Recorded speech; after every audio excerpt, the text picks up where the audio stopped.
नमस्कार दोस्तों, ओजेडी computer education के आपके अपने यूट्यूब चैनल पर फिर एक बार आपका स्वागत करता हूं मैं। जैसे कि जावा प्रोग्रामिंग की सीरीज़ और जावा ट्यूटोरियल्स के वीडियोस में हम लोग काम कर रहे हैं और वन बाय वन ये टॉपिक हम आपको एक्सप्लेन करने की कोशिश कर रहे हैं। तो आज उसी सीरीज़ में हम लोग प्रैक्टिस करने वाले हैं वाइल लूप और डू वाइल लूप के प्रोग्राम्स की। जैसे लास्ट टाइम हमने देखा था फॉर लूप के प्रोग्राम्स जिसमें नंबर ऑफ साइकिल्स पहले से पता होती हैं। वाइल लूप में नंबर ऑफ साइकिल्स पहले से नहीं पता है। तो आइए देखते हैं यहाँ पर कि किस तरीके के प्रोग्राम्स हम लोग वाइल लूप में क्रिएट कर सकते हैं। तो टाइम नहीं वेस्ट करते और आज की क्लास शुरू करते हैं हम लोग। तो एक प्रोग्राम हम लोग शुरू करेंगे यहाँ पर, राइट अ प्रोग्राम। चलिए देखते हैं, पहले अंदर चलते हैं, फाइल बना लेते हैं wloop1 के नाम से। और वाइल लूप पर किस तरीके से प्रोग्राम लिखा जाएगा ये देखते हैं। तो इस क्वेश्चन के लिए यानी वाइल लूप को समझने के लिए, तो जैसे मैंने पहले कह दिया कि वाइल लूप में क्या टारगेट होता है कि नंबर ऑफ साइकिल्स पता नहीं होती हैं। तो यहाँ पर हम लोग जो क्वेश्चन ट्राई करने वाले हैं वो है हमारा write a program to reverse the number. ठीक है, अब नंबर कितने डिजिट का भी हो सकता है, तो जाहिर सी बात है मुझे नहीं पता है कि नंबर कितने डिजिट का आप देने वाले हो। वो 2 डिजिट का भी होता है, हो सकता है 3 डिजिट का भी हो सकता है, 4 डिजिट का भी हो सकता है, या मैनी डिजिट्स का भी आप दे सकते हो। तो वाइल लूप में कैसे काम करना है आइए देखते हैं। स्कैनर हमेशा की तरह इनपुट लेने के लिए यूज़ कर रहे हैं आप।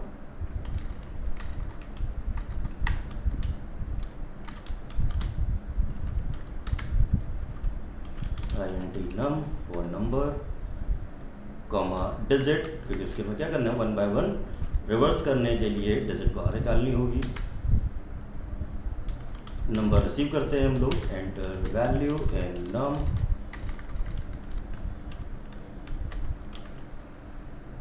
सबसे पहले मैं ओरिजिनल नंबर प्रिंट करवा दे रहा हूँ कि आपने ओरिजिनल नंबर क्या दिया हुआ है। तो ओरिजिनल नंबर प्लस नम, ये हो गया हमारा। और इनपुट लेना ज़रूरी था, तो num is equals to sc dot next int। मैंने क्या किया, नंबर रिसीव किया और उसको प्रिंट कराया। कंडीशन क्या है, जब तक नम नॉट इक्वल्स टू 0 है। जी हाँ, तो ये डिवीज़न के फैक्टर्स पे डिवीज़न करते हुए हम लोग काम करेंगे। तो नम इज़ नॉट इक्वल्स टू 0 यानी जब तक नम में कोई भी डिजिट है, या ये कह लीजिए कि जब तक नम की वैल्यू 0 नहीं हो जाती है तब तक मेरा लूप चलेगा। तो वो डिपेंड करेगा। तो डिजिट्स कैसे बाहर निकालेंगे, डिजिट इज इक्वल्स टू हम लोग को करना होगा नम मॉड यानी मॉडुलस ऑपरेटर डिवाइड बाय 10। ठीक है, अभी मैं एक्सप्लेन भी करता हूँ इसको कैसे क्या करना है। और यहाँ पर मैं प्रिंट एलन नहीं यूज़ कर रहा, सिर्फ प्रिंट यूज़ करते हुए मैं यहाँ पे दे दे रहा हूँ नम या डिजिट, सॉरी। तो मैं डिजिट को प्रिंट कराता हूँ और ऊपर एक मैसेज भी दे देता हूँ अपना यहाँ पर, ओरिजिनल रिवर्स नंबर। तो रिवर्स नंबर यहाँ पे मैं लिखूँगा और उसके नीचे ये क्या होगा, रिवर्स नंबर अपना प्रिंट करना शुरू कर देगा। Num is equals to num divide by 10। ये सेगमेंट ये हम लोग क्या कर रहे हैं, वाइल लूप के थ्रू काम करने की कोशिश कर रहे हैं यहाँ पे। अब इसमें होगा क्या, सपोज मैं कोई नंबर ले लेता हूँ, नम इज इक्वल, चलिए मैं इसको मैं रफ में एक्सप्लेन पहले रन करा के देख लेते हैं, फिर हम लोग देखते हैं कि ये लूप किस तरीके से आपको आउटपुट दे रहा है।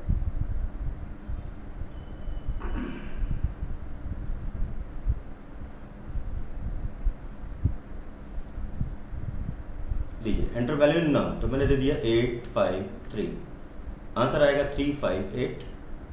तो रिवर्स नंबर है 358 यहाँ पर, इससे कोई मतलब नहीं है। तो सिंपल ये क्या है, नंबर रिवर्स। ठीक है, तो कोई भी नंबर आप यहाँ पे तो सिर्फ 3 डिजिट का ही नहीं, आप 3 से ज़्यादा डिजिट का भी दे सकते हो। ठीक है ना, तो ये आपका क्या है, वाइल लूप है जो आपके लिए हेल्प कर रहा है कि जब तक नम की वैल्यू 0 नहीं हो जाती।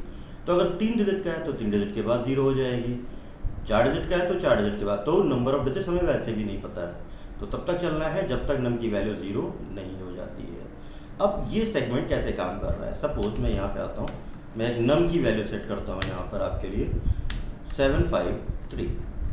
अब फर्स्ट टाइम जब ये इक्वेशन आप कॉल करोगे ना, digit is equals to 753 mod 10, तो ये क्या करेगा, इसका रिमाइंडर बाहर थ्रो करेगा और यहाँ पे देगा 3, है ना। मैं यहाँ पर एक एलन और प्रिंट करा देता ताकि वो जो लाइन आ रहा था ब्लैंक है, ठीक है।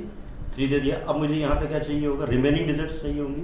तो 753 को जब नम इज इक्वल्स टू लिखा था तो नम इज इक्वल्स टू हो गया नम डिवाइड बाई 10, यानी 753 डिवाइड बाई 10, जिसका आउटपुट या आंसर मुझे मिलेगा यहाँ पर 75.3। लेकिन 0.3 क्या होगा, इग्नोर कर दिया जाएगा। क्यों? क्योंकि इंटीजर है। अब 75 यानी नम की वैल्यू अभी भी इस सेगमेंट में क्या जीरो नहीं हुई है, तो ये लूप वापस से मूव करेगा और इस बार प्रिंट करेगा किसके लिए, 75 mod 10। अब ये अगले डिजिट को प्रिंट कर देगा, यानी क्या बाहर आएगा, 5 बाहर आ जाएगा। नाउ नेक्स्ट टाइम हम क्या करेंगे, 75 को डिवाइड करेंगे तो 7.5 यानी 7, यानी नम की वैल्यू अभी भी जीरो नहीं हुई है। वापस लूप में जाएंगे आप, मॉड 7 10 के साथ में करेंगे, यानी यहाँ पे क्या होगा 7 आएगा। और जब 7 को आप डिवाइड करने वाले हैं तो यहाँ पे होगा 0.7 और यहाँ पे ये num is not equal to 0। देखिए अब नम की वैल्यू क्या हो चुकी है, 0 हो चुकी है। और अगर आप ध्यान से देख रहे हैं तो ये नंबर भी आपका रिवर्स हो चुका है। दोस्तों ये लूप कुछ इस तरीके से अपना काम कर रहा है, ठीक है। तो ये है हमारा क्या, रिवर्स करने का प्रोग्राम, ठीक है। तो इसको आप चला के देखेंगे और आगे प्रैक्टिस करेंगे। आगे मैं भी कुछ क्वेश्चंस पे और बात करता हूँ। पहले तो ये प्रोग्राम आपकी समझ में आ चुका होगा, ठीक है ना। अब इसी पे हम लोग काम करते हैं डू वाइल लूप में भी। तो वाइल और डू वाइल को कंपैरेटिवली समझते हैं, है ना। सपोज मैं एक प्रोग्राम में देता हूँ जहाँ पर मैंने डू वाइल लूप के लिए क्या कहा था, वाइल लूप में नंबर ऑफ साइकिल्स पता नहीं होती हैं, और दूसरी चीज़ ये है कि ये एंट्री कंट्रोल लूप है, और अगर इसके लिए साइकिल गलत भी होती है तो लूप नहीं चलेगा। बट डू वाइल क्या कर रहा है, वो एटलीस्ट एक बार चल रहा है। तो मैं एक बार दिखाता हूँ आपको। सपोज मैं INT 10 लेता हूँ यहाँ पर और मैं इसको यूज़ करता हूँ वाइल लूप से, ठीक है ना। वाइल लूप का प्रोग्राम में लिखता हूँ यहाँ पर वाइल I ग्रेटर देन या लेस देन इक्वल्स टू 5, और इसमें मैं प्रिंट कराने की कोशिश करता हूँ किसको, I को, और I प्लस प्लस। तो ये पर्टिकुलर सेगमेंट क्या करेगा, अपना कोई भी आउटपुट नहीं देगा क्योंकि स्टार्टिंग की कंडीशन ही गलत हो चुकी है। वाइल लूप कुछ नहीं आ रहा है, देयर इज नो आउटपुट, है ना। और इसी चीज़ को अगर मैं डू के साथ में देता हूँ, यानी ये क्या था, ये वाइल लूप के सेगमेंट में था। डू वाइल क्या कह रहा है कि किसी भी प्रोग्राम में या वाइल डू वाइल एटलीस्ट एक बार चलेगा। क्यों चलेगा, क्योंकि वो एग्जिट कंट्रोल्ड है। अगर मैं यहाँ पर इसी सेगमेंट को मैं दोबारा कॉपी कर लेता हूँ और इसको मैं यहाँ पे लिखता हूँ डू वाइल लूप से। एक कंपैरेटिव स्टडी समझाने की कोशिश कर रहा हूँ मैं यहाँ पर। तो आपको मैंने क्या दे दिया, इस सेगमेंट को हटा करके मैं यहाँ लिख देता हूँ डू, ठीक है। ये मैं स्टेटमेंट प्रिंट करा रहा हूँ, I प्लस प्लस कराया और ये लिखा हुआ है, और यहाँ लिखता हूँ while I less than equals to 5, ठीक है। तो ये क्या करेगा, ये एटलीस्ट एक आउटपुट देगा, यानी एक आउटपुट आएगा 10। उसके बाद 11 करने पर क्या होगा, कंडीशन फेल हो जाएगी। तो ये देखिए डू वाइल लूप से क्या हो रहा है, एटलीस्ट एक बार ही चल रहा है, जबकि वाइल लूप एक बार भी नहीं चल रहा है। तो ये है एक कंपैरेटिव स्टडी कि वाइल लूप कैसे काम कर रहा है और डू वाइल कैसे काम कर रहा होता है यहाँ पर, ठीक है। तो आइए जल्दी से एक प्रोग्राम बनाते हैं डू वाइल लूप को यूज़ करते हुए भी। तो डू वाइल पे हम लोग काम करने जा रहे हैं। तो डू वाइल का एक प्रोग्राम बना लेते हैं किसी भी नंबर की टेबल को प्रिंट करने का, using the while loop table do, ठीक है। तो डू के थ्रू हम लोग काम कर लेते हैं। तो ये भी देख लेंगे कैसे लिखा जाएगा प्रोग्राम। तो मैं इसमें इनपुट नहीं ले रहा है, इसमें मैंने क्या किया, मैं सिंपल कांस्टेंट नंबर ले लेता हूँ। INT num is equals to, मैंने कहा 8, I is equals to 1, s out table of, मेरे ख्याल से इनपुट ले लेता हूँ तो और अच्छा लगेगा ये प्रोग्राम में, है ना। तो चलिए इनपुट स्टेटमेंट लगा ही देता हूँ मैं, java.util डॉट एस्ट्रिक्स से नहीं खोलें, है ना।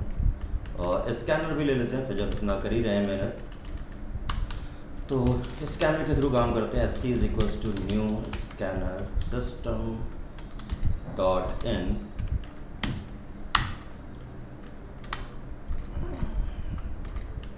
स्कैनर का एस कैपिटल होगा। तो काफ़ी अच्छी चीज़ें आ चुकी हैं अब नेटबीन्स में कि ये आपको क्या कर रहा होता है कि खुद ही इंडिकेट कर देता है प्रोग्राम में एंटर वैल्यू, ठीक है।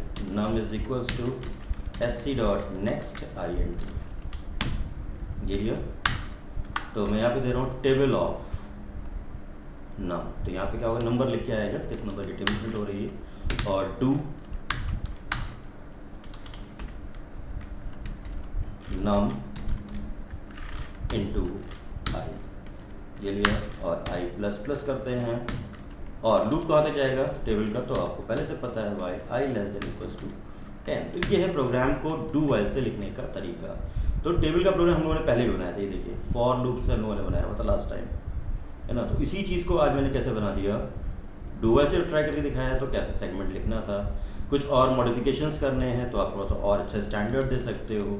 नम लिखा, देन इनटू का साइन लगवाया, प्लस आई लिखा यहाँ पर, देन प्लस